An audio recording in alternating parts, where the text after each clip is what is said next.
मेरा नाम प्रशांत किशोर है। हम वही प्रशांत किशोर हैं जिसने 2014 में नरेंद्र मोदी का अभियान इस देश में चलाया है। हमने मोदी को बनाया नहीं है, कोई किसी को बना नहीं सकता है, लेकिन मोदी जी के वहां पहुंचने में जरूर हमने कंधा लगाया है। उस नजरिए से अगर आप भाजपा के विचारधारा के विरोधी हैं या मुसलमान होने के नाते आप ऐसा समझते हैं कि जिस शख्स ने नरेंद्र मोदी की मदद की है उसके साथ कैसे चले, उस पर भरोसा कैसे करें, तो ये बिल्कुल आपकी वाजिब वजह है। आपको हमारे साथ नहीं चलना चाहिए, हम पर भरोसा नहीं करना चाहिए। लेकिन अगर आप मेरे परिचय का ये हिस्सा जानते हैं कि 14 में मैंने मोदी जी का अभियान चलाया है, तो आप में से कुछ लोगों को ये भी पता होगा कि 2014 से लेकर 2021 तक इस देश में जहां कहीं भी मोदी भाजपा हारा है, हराने वाला कोई भी हो, चाहे वो बिहार में महागठबंधन हो, पंजाब में कांग्रेस हो, तेलंगाना में केसीआर हो या बंगाल में ममता बनर्जी हो, हराया चाहे जिसने भी हो, उन सब के पीछे भी इसी प्रशांत किशोर ने कंधा लगाया। यहां आपने बात करी है मुसलमानों की दुर्दशा पर। हम अपनी आंखों से भी देख रहे हैं, लोग सच्चर कमेटी में पढ़ते हैं, यहाँ बड़े बड़े दानिश्वर बैठे हुए हैं, बड़ी बड़ी बातें आपने कही। आप कह रहे हैं कि आपकी हालत ये क्यों है। कोई हमको अपना रहनुमा बनाना चाहता है, कोई पूछ रहा है कि आप बताइए पहले क्या कीजिएगा तब आप पर भरोसा करेंगे। किसी ने अपना मोहब्बत का पैगाम ही पूरा पढ़ दिया। मुसलमानों की ये जो दुर्दशा है, ऐसी किसी ने सही कहा कि ऐसी बैठकें पहले भी होती रही हैं, आगे भी होंगी। इससे मुसलमानों की दुर्दशा नहीं सुधरने वाली। जब तक आप ये नहीं समझिएगा कि आपकी इतनी दुर्दशा है क्यों, इसलिए नहीं है कि आपकी संख्या कम है, इसलिए नहीं है कि नेताओं ने आपको ठगा है। नेताओं ने जितना आपको ठगा है उतना समाज के दूसरे हिस्से को भी ठगा है। आपकी दुर्दशा इसलिए है कि आपके कौम के सबसे बड़े रहनुमा पैगंबर साहब ने कहा कि जिस कौम को अपने रहनुमाओं की समझ ना हो उसके ऊपर जालिम हुक्मरानों को मुसल्लत कर दिया जाता है। आप वो कौम हैं जिसको अपने रहनुमाओं की समझ ही नहीं है, वो समझ बनी ही नहीं। आप वो कौम हैं जिसकी शुरुआत का पहला शब्द ही है इकरा, पढ़ो, और उस कौम ने अपने बच्चों की पढ़ाई को ही छोड़ दिया। मेरे भाई, आपको प्रशांत किशोर से सीखने समझने की जरूरत नहीं है। ना हम आपके रहनुमा हैं, ना होने का दावा करते हैं। आपको अपने कौम में जो बातें बताई गई हैं सामाजिक, राजनीतिक, सियासी नजरिए से, अगर आप उसको स्वीकार कर लें, उसी से आपकी बदहाली दूर हो जाएगी। जब मैं कह रहा हूं कि आपको अपने रहनुमाओं की समझ नहीं है, ज्यादातर लोग यहां कहेंगे भैया विकल्प नहीं है। हम आपको उदाहरण देके बिहार के नजरिए से बताएंगे कि आपको कैसे रहनुमाओं की समझ नहीं है।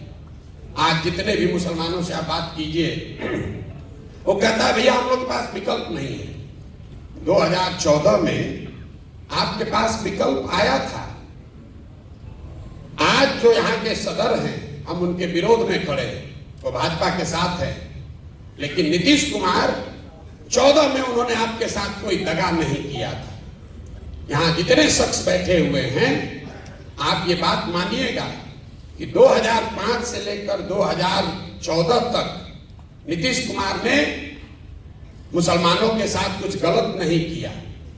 ये वही नीतीश कुमार हैं कि 2010 में जब उनकी चलती थी तो नरेंद्र मोदी को बिहार में उन्होंने घुसने नहीं दिया था। ये वही नीतीश कुमार है 2012 में जब नरेंद्र मोदी को भाजपा ने अपना अभियान का चेहरा बनाया तो नीतीश कुमार उस गठबंधन से बाहर निकल गए। अपनी सरकार, अपनी पूरी राजनीतिक कैरियर को दांव पर लगाया। लेकिन वही नीतीश कुमार जब 2014 में चुनाव के मैदान में आए तो यहां बैठकर बड़ी बड़ी बात कहने वाले कौम के जो रहनुमा हैं, आपने नीतीश कुमार को रहनुमा नहीं बनाया, तब आप लालटेन पकड़कर घूमने लगे। मेरे भाई, अगर आप दगा करोगे तो आपके साथ भी कोई दगा करेगा। आपने नीतीश कुमार के साथ भलाई का काम नहीं किया, तो नीतीश कुमार अगली बार जीत कर आया जब 15 में आपके वोट से, हम नीतीश जी के साथ थे, हमने महागठबंधन बनवाया था। नीतीश जी हमको हमेशा कहते थे, प्रशांत जी कुछ भी कह लीजिए, मुसलमान हम लोग के साथ रहेगा नहीं। तो जैसे ही उनको मौका लगा, आपको ठग कर भाजपा की ओर चला गया। लेकिन मुसलमानों की राजनीतिक सलाहियत को आप देखिए, वही नीतीश कुमार अभी 1.5-2 साल पहले फिर भाजपा को छोड़कर महागठबंधन में आ गए, इंडिया अलायंस बनाए, और सारे मुसलमानों को लगा कि अब यही नया रहनुमा है जो हम लोग को देश में बचाएगा। अब वो आदमी चुनाव से पहले ही फिर आपको छोड़कर भाग गए। ये आपको क्या बताता है? जब आपको नीतीश कुमार को रहनुमा बनाना था, तब आपने उनको माना नहीं।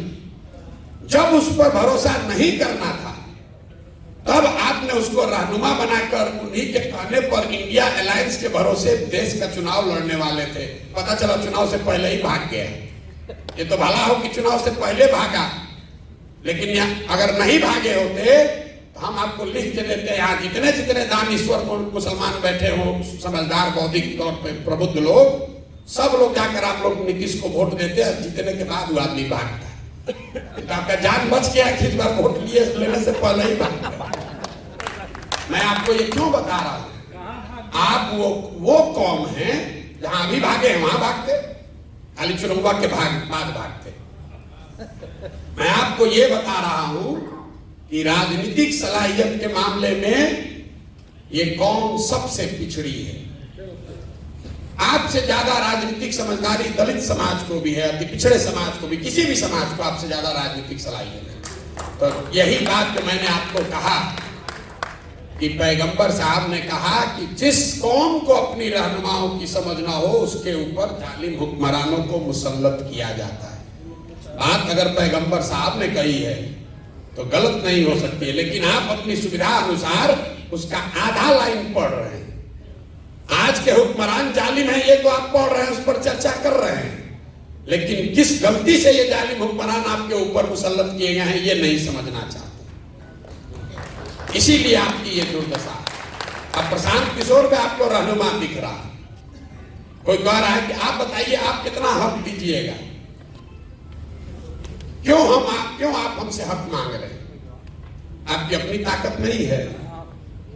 18% की आबादी का जिसका दावा कर रहे हैं, जिसका दम्भ भर रहे हैं, 18% की आबादी में कोई लड़का नहीं है जो यहाँ बैठे और यहाँ हिंदू समाज के लोग बैठकर कहें कि आप हमारे रहनुमा हो जाइए।